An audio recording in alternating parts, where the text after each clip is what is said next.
The official beginning of summer means one thing. It's time to go the heck outside. That's right, Julia. It's time to take a break from the countdown for these next-level nature moments.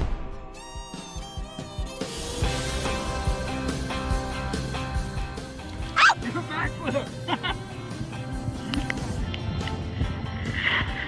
do you get in? Oh, Isaac, don't sit down.